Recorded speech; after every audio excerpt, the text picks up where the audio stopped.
Imani yako ndiyo itatengeneza mustakabali wa watoto wako.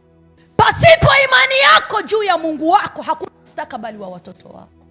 Ili Mungu aweze kudili na watoto wako, lazima angalie imani yako.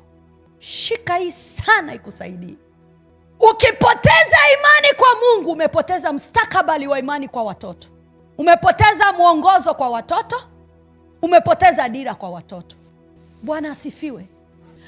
Hata kama kuna vitu leo unavipitia ni vigumu, usitoke kwenye imani. Kwa sababu hiyo imani ndio inatengeneza mustakabali wako na mustakabali wa kizazi chako. Imani ya baba yake na Musa na imani ya mama yake na Musa ndio ilitengeneza mustakabali wa Musa.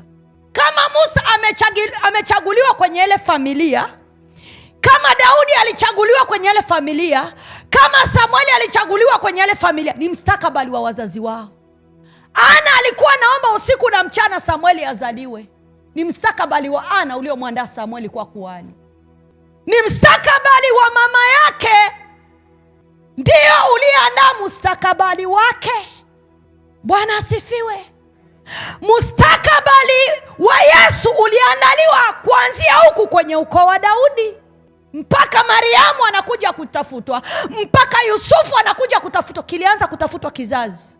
Kwani walikuwa hawako wanawake wazuri? Kwani walikuwa hawako wanaume wazuri? Kwa nini awe Mariamu? Kwa nini awe Yusufu?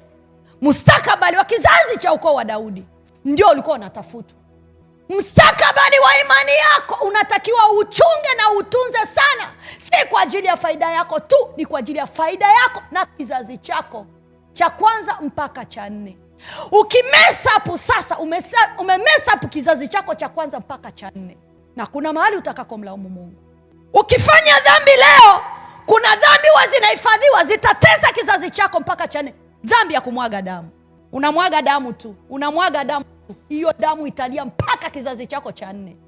Na haitanyamaza mpaka Yesu atakapokuja.